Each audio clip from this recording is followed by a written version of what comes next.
Hey, welcome to online tutorial station. Pubali bank কিন্তু recently একটা অনেক বড় ধরনের সার্কুলার দিছে, যেখানে হচ্ছে কি টোটাল 660 জন নিবে, যেটা সর্বোচ্চ স্যালারি হচ্ছে ৬৭,৫০০ টাকা।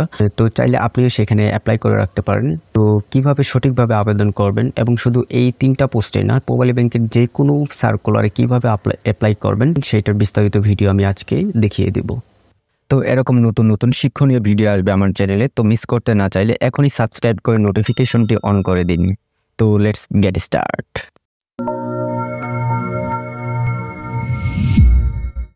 তো পুবালি ব্যাংকে প্রভিশনারি সিনিয়র অফিসার পদে আবেদন করার জন্য চলে যাবেন গুগল ক্রোমে গিয়ে সার্চ বারে গিয়ে লিখবেন পুবালি ব্যাংক ক্যারিয়ার। ওকে, তারপর এন্টার। ওকে, তারপর পুবালি ব্যাংকের ক্যারিয়ার এই ওয়েবসাইটটা দেখতে পাবেন, এই লিঙ্কে ক্লিক করবেন। ওকে, তারপর একটু নিচে চলে যাবেন, নিচে গিয়ে এই যে এখানে দেখতে পারবেন click here provisionary senior officer. এটা হলো গিয়ে অ্যাপ্লাই করার লিঙ্ক, আর ওই যে উপরেরটা এটা হচ্ছে গিয়ে ভ্যাকেন্সি, কোন পোস্টে কতটা সিট ফাঁকা আছে। তো এটা আমরা আগে দেখে নিই। এই যে ক্লিক হিয়ার, এখানে ক্লিক করলেই আপনারা এই সার্কুলারটা দেখতে পারবেন। তো এখানে 3টা পোস্টে নিবে ওরা। প্রভিশনারি সিনিয়র অফিসার পদে 100 জন, প্রভিশনারি অফিসার পদে 200 জন, আর প্রভিশনারি জুনিয়র অফিসার পদে 360 জন। তো 3টাতে কিন্তু মাস্টার্স পাস হতে হবে। আর আপনার স্যালারি হচ্ছে গিয়ে 40,000 থেকে শুরু হয়ে ৬৭,৫০০ টাকা। ওকে, আর আপনার বয়স এই যে এই তারিখে 2020 সালে হচ্ছে গিয়ে 30 বছর হইতে হবে। তো যেহেতু এখন 2023 সাল, তার মানে আপনি 32 বছর হলেও করতে পারবেন, মানে যে এই তারিখে আপনাকে 30 বছরের মধ্যে হতে হবে। তারপর একটু নিচে গেলে দেখতে পারবেন আবেদনের লাস্ট ডেট হচ্ছে গিয়ে 25শে জুন, মানে এই জুন মাসের 25 তারিখ পর্যন্ত আবেদন করা যাবেন। তো এগুলো আপনারা বিস্তারিত পড়ে নেবেন। তো আমি অ্যাপ্লাই চলে যাচ্ছি। অ্যাপ্লাই করার জন্য এই যে ক্লিক হিয়ার টু অ্যাপ্লাই, এই যে প্রভিশনারি সিনিয়র অফিসার, এইখানে এই যে ক্লিক হিয়ার, এখানে ক্লিক করবেন। ওকে, ক্লিক করলে এই যে এরকম ইন্টারফেস দেখতে পারবেন। এই যে এখন দেখতে পাচ্ছেন এই যে এইগুলো পোস্টগুলোতে হচ্ছে গিয়ে অ্যাপ্লাই চলতেছে, এই যে প্রভিশনারি সিনিয়র অফিসার।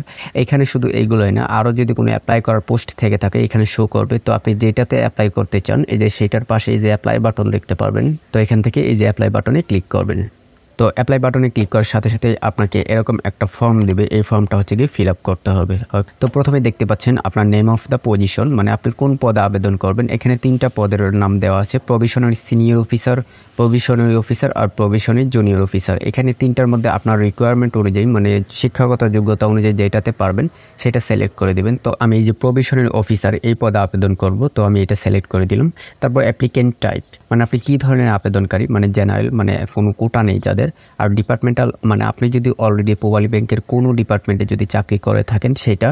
আর ডিপেন্ডেন্ট, মানে আপনার বাবা বা মা, দাদা দাদি যদি পুবালি ব্যাংকে অলরেডি চাকরি করে থাকে তাহলে সেক্ষেত্রে ডিপেন্ডেন্ট এখানে সিলেক্ট করে দেবেন। ওকে, তো যেহেতু আমি চাকরি করি না আর আমার বাবা মাও চাকরি করে না, তো আমি জেনারেল এখানেই সিলেক্ট করে দিচ্ছি। ওকে, তারপর ক্যারিয়ার অবজেক্টিভ, মানে আপনার লক্ষ্যটা কি, মানে এই ব্যাংকে আপনি জয়েন করার পর আপনার কাজটা মানে কী করতে পারবেন, সেটা হচ্ছে কি এখানে 900 ক্যারেক্টারের মধ্যে লিখে দিতে হবে, মানে আপনার ক্যারিয়ারের লক্ষ্য।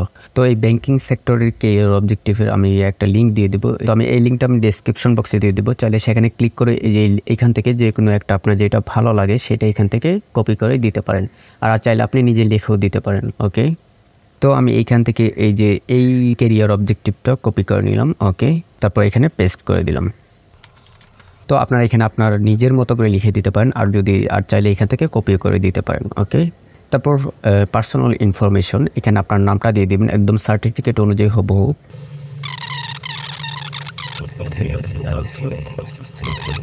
তারপর স্পাউস নেম, মানে আপনি যদি ম্যারিড হয়ে থাকেন তাহলে আপনার স্বামী অথবা তারপর স্ত্রীর নাম এখানে লিখে দেবেন।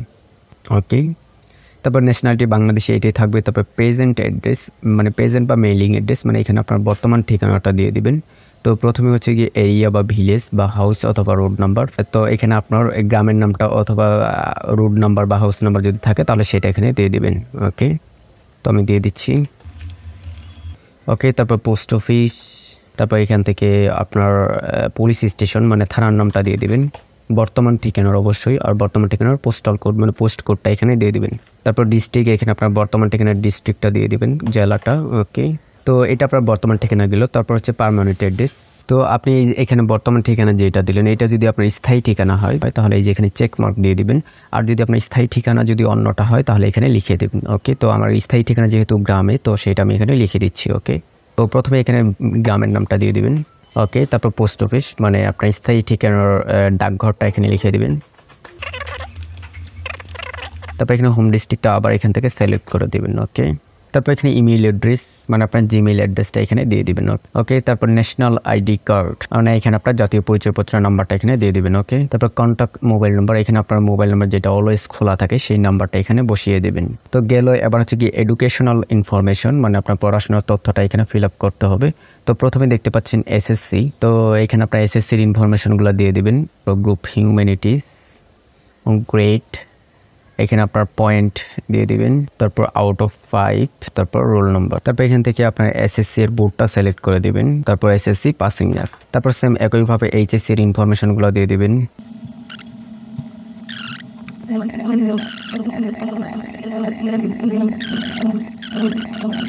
তো এখানে আপনার এডুকেশন কোয়ালিফিকেশনগুলো খুব সাবধানের সাথে দিয়ে দিবেন। ওকে, তারপর একটু নিচে ডু ইউ হ্যাভ এক্সপিরিয়েন্স মানে আপনার কি কোনো অভিজ্ঞতা যদি থাকে তাহলে ইয়েসে দিয়ে দিবেন। তো আপনার কোথায় অভিজ্ঞতা, ডেজিগনেশন মানে আপনার পদের নামটা কি, মানে কোথায় জব করছেন। ওকে, তো আমার যেহেতু এক্সপিরিয়েন্স আছে তো আমি সেটা দিয়ে দিচ্ছি। ওকে, তো আপনার যদি না থাকে তাহলে এখানে নতে ক্লিক করবেন। ওকে, তারপর হচ্ছে গিয়ে ব্যাংকের নামটা দিয়ে দিবেন, আজ বাংলা ব্যাংক। ওকে, তো আপনি যে জবটা করেন সেটা কি ফুল টাইম না পার্ট টাইম, তো এখানে যে ফুল টাইম। ওকে, তারপর রেসপন্সিবিলিটিস মানে আপনি সেই ব্যাংকে কি কি দায়িত্ব পালন করেন সেটা এখানে লিখতে হবে। তো এখানে আমি আমার রেসপন্সিবিলিটিসগুলো দিয়ে দিলাম। ওকে, তারপর জয়েনিং ডেট মানে আপনি কবে সেখানে জয়েন করছেন সেই ডেটটা দিতে হবে।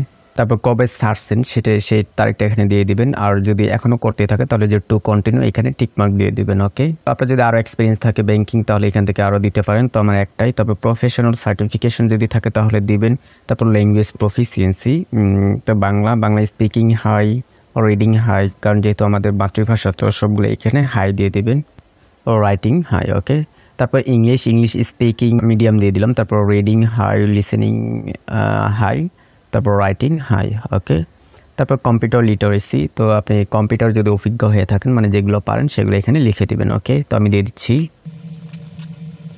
তো এখানে আপনি যা যা পারেন সেগুলো এখানে দিয়ে দিবেন। ওকে, তারপর হচ্ছে গিয়ে রেফারেন্স, তো এখানে রেফারেন্স হচ্ছে গিয়ে দুইজনকে দিতে হবে। তো আপনার যদি ব্যাংকিং সেক্টরে কেউ যদি থেকে থাকে কাছের কেউ তাহলে তাহলে তাদের নাম এখানে দিয়ে দিবেন। ওকে, তো আমি প্রথমেই দিচ্ছি। ওকে, তারপর এখানে অ্যাড্রেস মানে যা রেফারেন্স দিলেন তার অ্যাড্রেসটা এখানে দিয়ে দিবেন। তারপর হচ্ছে গিয়ে একদম শেষের দিকে এসে পড়েছি, এইখানে আবেদনকারী ছবি আপলোড করতে হবে। ওকে, যে ছবি আপলোড করার জন্য যে চুজ ফাইল এই বাটনে ক্লিক করবেন, ক্লিক করে আপনার ছবিটা সিলেক্ট করে তারপর ওপেন বাটনে ক্লিক করে ছবিটা আপলোড হয়ে যাবে। তারপর এখান থেকে সিগনেচার আপলোড করতে হবে, সিগনেচারে যে চুজ ফাইল এখানে ক্লিক করে সিগনেচারটা সিলেক্ট করে তারপর ওপেন। তো এই যে ছবি এবং সিগনেচার কীভাবে রিসাইজ করবেন সেটা ভিডিও আমার চ্যানেলে দেওয়া আছে, চাইলে সেখানে দেখে নিতে পারেন, আমি লিঙ্কটা ডিসক্রিপশন বক্সে দিয়ে দিয়েছি। ওকে, তারপর হচ্ছে পাসওয়ার্ড মানে পরবর্তীতে যদি কিছু আপডেট করা লাগে তো সেটার জন্য এখানে হচ্ছে গিয়ে আপনি পাসওয়ার্ড দিয়ে সেট করে রাখতে পারেন, তো আমি পাসওয়ার্ডটা দিয়ে দিচ্ছি। ওকে, তারপর কনফার্ম পাসওয়ার্ড মানে সেম পাসওয়ার্ডটা এখানে আবার লিখে দেবেন। তারপর নিচে একটা কোড দেখতে পারবেন ভেরিফিকেশন। ওকে, তো এটা হুবহু এখানে লিখে দিবেন। ওকে, তারপর সব ইনফরমেশনগুলো আবার ভালোভাবে চেক করে নেবেন, সব কিছু যদি ঠিক থাকে তাহলে এই যে আই হিয়ার বাই এখানে একটা টিক মার্ক দিয়ে দিবেন, দিয়ে তারপর সাবমিট বাটনে ক্লিক করবেন। ওকে, সাবমিট বাটনে ক্লিক করার সাথে সাথে এখানে আপনাকে অ্যাপ্লিক্যান্টস আইডেন্টিফিকেশন নাম্বার একটা দিয়ে দিবে, তো এটা ভালো করে রেখে দিবেন। তো চাইলে এই যে প্রিন্ট বাটনে এখানে ক্লিক করে আপনি যে সেভ এস পিডিএফে সেভ করে রাখতে পারেন। ওকে, তো আমি ডেস্কটপে সেভ করে নিলাম। ওকে, আপনার কিন্তু অ্যাপ্লাই করা কমপ্লিট হয়ে গেছে। তারপর পরবর্তীতে যদি কারেকশন করতে চান তাহলে যে আইডি নাম্বার পুবালি ব্যাংকের যে কোনো অ্যাপ্লাই সেম এই একইভাবে করতে পারবেন। ওকে, তারপর কোনো কিছু না বুঝলে কমেন্ট করবেন, আমি সাথে সাথে রিপ্লাই দেওয়ার চেষ্টা করব। তো থ্যাংক ইউ, ভিডিওটি ভালো লাগলে অবশ্যই লাইক কমেন্ট শেয়ার করে দিবেন।